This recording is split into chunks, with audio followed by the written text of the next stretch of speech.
is nowhere. The Constitution, the drafters of the Constitution could not have imagined that at some point in time a parliament would create an office outside the Constitution.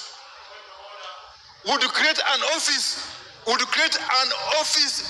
through a statute, an ordinary statute. Order. There's a point of order from. But I am also. I'm also a point of order. It's on a point of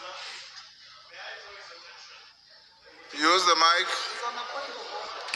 Thank you very much, Honorable Speaker. May I draw the attention of my minority leader to Article 132, Sub-Article 4 of the Constitution of Kenya, which provides that the President may perform any other executive function provided for in this Constitution or in a national legislation, and except as otherwise provided for in this Constitution, may establish an office in the public service in accordance with the recommendations of the Public Service Commissioner. While he's at it, may he address that particular point? That's the Constitution of Kenya. Thank you. And let me educate my good friend, the Honorable Karoli. The same Constitution under Article 234, Sub-Article 3A. Okay? Just go to Article 234, Sub-Article 3A.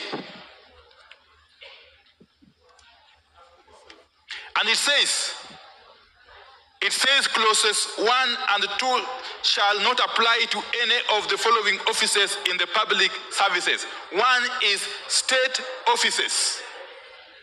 In other words, the Public Service Commission cannot establish a state office. If you go to this bill, the Chief Administrative Secretary is characterized as a state office. Honorable Speaker, I think he is now properly educated. Honorable Speaker, there is no way an office. Wind up. Okay, I'm winding up. And I'm very happy that, Honorable Speaker, that you've given me this kind of opportunity to address these issues. I've overindulged you. You've overindulged me. Honorable Speaker, if you look at the functions of the Chief Admin Secretary in the bill, Honorable Mbuyi again help. Okay. Very, very briefly. The functions of the Chief Admin Secretary. He or she shall be responsible for, among other things, responding to issues relating to the portfolio assigned to the office, liaising, representing the Cabinet Secretary at any meeting, performing any other duties assigned by the office of the Attorney General and Cabinet Secretary. In other words, a plain reading of this bill tells you that the Chief Admin Secretary shall be responsible to the Cabinet Secretary. In other words, he or she shall not be responsible to the Principal Secretary. So in short, you are creating this office above that of the Principal Secretary. He is essentially a Deputy Cabinet Secretary. And you are creating this office outside the Constitution. Mr. Honorable Speaker, this is an arena that we should be careful not to venture into. Because if we do so, we shall be setting ourselves as a house to very needless litigation. And you know the verdict, Honorable Speaker, without really preempting. These ones, if it goes to any court, will be declared unconstitutional. So why should we waste time? Why must we waste taxpayers' time deliberating on these issues which are very clearly unconstitutional? Therefore, I want to plead with you. I want to urge you, Honorable Speaker, that you discontinue this debate and retreat to make a considered ruling on the issues I have raised before the processing of this motion or bill can proceed, yes, one way or the other. With those very remarks, I rest my case. Thank you. Thank you very much, Honorable Speaker. Again, there's a misconception here. If you look at Article 234, it took me a bit of time to get it.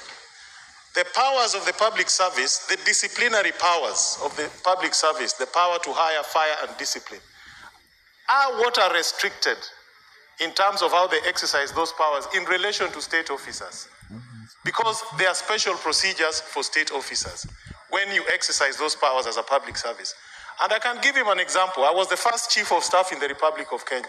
When we created that office, there was no power. But the president had the power, executive power, to organize his executive office. So did the prime minister.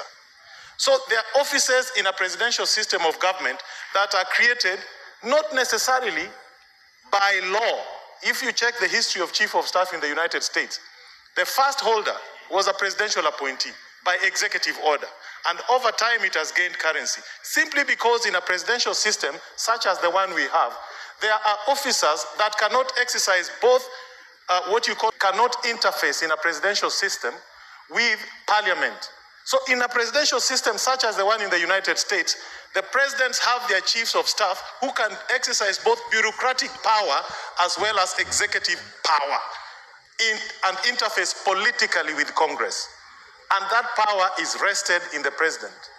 And what he's quoting under Article 234 limit the authority of public service in terms of hiring, disciplining, and directing the state officers. But it does not limit the power of the president under Article 132 to establish offices in the executive as he so wishes. Thank you, Mr. Speaker. Morogara. Honorable Speaker, even as I align myself with the sentiments as expressed by my brother, Honorable Wandayi, I did read the ruling by the High Court on this same matter, Honorable Speaker, with a tooth comb, because I needed to understand the gist of this entire issue. And one thing that caught my attention, Honorable Speaker, is what the court said, that we are being governed by a constitutional dispensation of the year 2010. And this constitution went into details as highlighting these offices, some of which are now under question. And one fundamental issue that these judges raised